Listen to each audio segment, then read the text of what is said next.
Donc ceci est une caméra PXW 400, donc c'est une Sony. Caméra d'épaule, alors on l'allume ici. Première chose à faire, c'est vérifier dans le menu où se trouve le moyen de formater la carte. Donc ici, voilà, on clique sur menu. Alors sur tous les menus, enfin la plupart des menus Sony, il y a toujours le menu le plus facile et le plus direct, c'est le menu User, dans lequel on peut assigner beaucoup de fonctions qui sont les plus courantes. Donc ça évite de devoir fouiller dans le menu complet, donc dans User, on assigne une bonne partie des fonctions les plus directes. Donc ici, je vais formater le média. Donc, je clique sur Menu, je rappelle, User, Format Média. Voilà, Média A, puisqu'ici il y a 2 slots, mais je n'ai qu'une carte, c'est une carte SXS dans cette caméra. Et donc ici, je vais tout simplement formater le média A. Execute, on confirme. On reconfirme une deuxième fois. Et il est en train de formater. Ça prend quelques secondes. Une deuxième chose, c'est la balance des blancs. Donc ici, j'ai 2 balances des blancs qui peuvent être mises en mémoire, A ou B. Là, je dois les régler par un bouton qui se trouve ici à l'avant. Donc je vais appuyer sur le bouton ici vers le haut pendant plusieurs secondes. Et il va me dire, donc je dois filmer un papier blanc, enfin une surface blanche en tout cas. Et après quelques secondes, il me dit que le réglage est bon. Voilà, il y a éventuellement la balance des noirs qu'on peut faire parfois, enfin assez souvent au début de journée, on fait une balance des noirs de la caméra. Mais c'est la balance des blancs qui est le plus souvent utilisé. Donc une manière de régler la balance des blancs, c'est par ce bouton-ci. La deuxième manière, c'est au travers du menu. Donc je clique, je suis toujours dans mon menu User. Voilà, et dans mon menu User, j'ai un menu White. Et dans le menu White, j'ai la Color Theme, donc température de couleur. Ici, pour le bouton B, donc je vais régler. Et je voyais qu'ici, je peux demander des degrés Kelvin, plus ou moins élevés. Donc là, par exemple, je vais diminuer. Je diminue, voilà, là je suis à 3900 Kelvin. Je peux monter évidemment à 5600 Kelvin si je suis à l'extérieur. Donc de cette manière-là, j'ai exactement le nombre enfin les degrés Kelvin que je souhaite à 1 Kelvin près.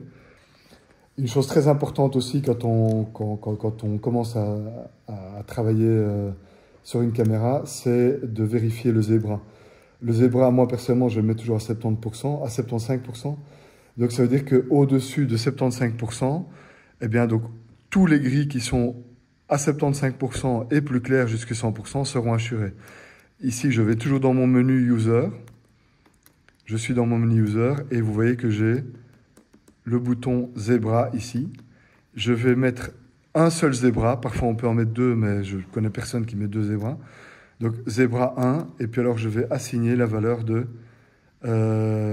donc ici, 75%, il y est déjà, mais vous voyez que je peux descendre ou remonter la valeur de mon zébra. Certains cadreurs travaillent avec un zébra de 90%. Voilà, 75%, moi je sais que une personne de type caucasienne, on va dire, aura le visage légèrement hachuré. Donc quelques hachures sur le visage d'une personne, avec un zébra 75%, je sais que, a priori, mon exposition est correcte.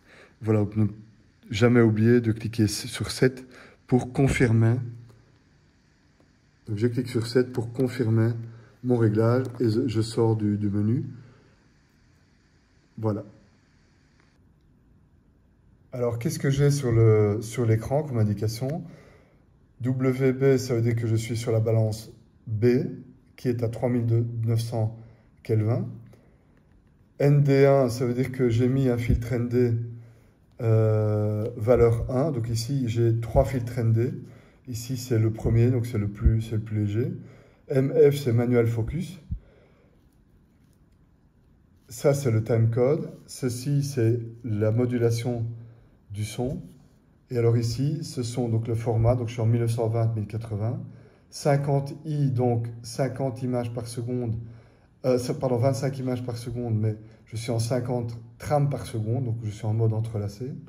Et ceci, donc c'est le codec, donc je suis en HD 422.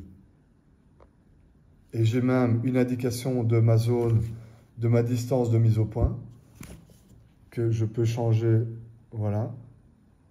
Et j'ai mon diaph à côté, voilà, j'ai l'indication de mon diaph. Donc j'ai en fait quasiment tous les paramètres de ma caméra qui sont repris sur le menu. Alors le filtre ND c'est quoi? Donc filtre Neutral Density. J'en ai 4. Le premier, en réalité, c'est pas de filtre ND, donc c'est clear. Le deuxième, c'est un quart de Neutral Density, un 16e ou un 64e. La valeur, c'est quoi? En fait, plus je monte en valeur, plus je vais obscurcir mon image. Donc on peut vraiment dire que le filtre ND, c'est exactement comme des lunettes de soleil de la caméra. Alors pour le son, ici, j'ai un micro, donc un micro-main émetteur. Donc il suffit de l'allumer. Il est déjà sur les fréquences de mon récepteur qui se trouve ici sur la caméra. Et donc je vérifie que je module bien. Donc ici, si vous regardez en bas, ici, on voit que le channel 1 module. Le channel 2, il module aussi. Il faut absolument toujours du son sur le channel 2, c'est hyper important. Le channel 2, toujours en automatique, puisque là, on se simplifie la vie. Par contre, le channel 1, a priori, la plupart du temps, on fait quand même une balance, donc on fait un test son et on vérifie que le niveau de son est bien en dessous de moins 12 dB, enfin entre moins 15 dB et moins 12 dB. Ici, pour CD, donc on a un viewmètre, donc en display select. Display select, il est là. Voilà, je peux lui demander une meilleure visualisation du son. Et donc si je parle, on voit que en channel 1, eh bien j'ai du son qui module. Voilà, donc en tout cas ne pas dépasser moins 12, moins 10 dB grand maximum. Donc pour régler le niveau de son, ça se trouve ici. Donc les petits boutons là qui me permettent de régler le niveau. Attends. Alors maintenant, il existe sur de plus en plus de caméras d'office en fait un son 3 et 4 et donc qui permet de multiplier les channels. Ici pour régler le niveau de son, c'est tout simplement sur ces boutons-ci. Voilà, donc channel 1 en manuel, channel 2 en automatique.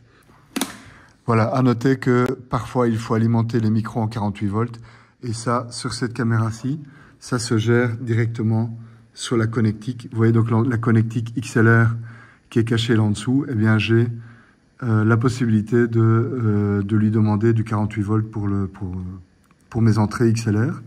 Donc ça, c'est un câble qu'on appelle XLR ou Canon. Il existe deux impédances, l'impédance line et l'impédance micro. Ici, on est évidemment en impédance micro. L'impédance line, c'est pour tout ce qui est table de mixage. Voilà, donc en fait, il n'y a quasiment que dans ces cas-là qu'on doit travailler en line. C'est quand on sort le son d'une table de mixage. Et là, l'ingé son, la plupart du temps, il sait très bien que vous, il sait ce dont vous avez besoin et il va vous envoyer du son, mais c'est du son en line.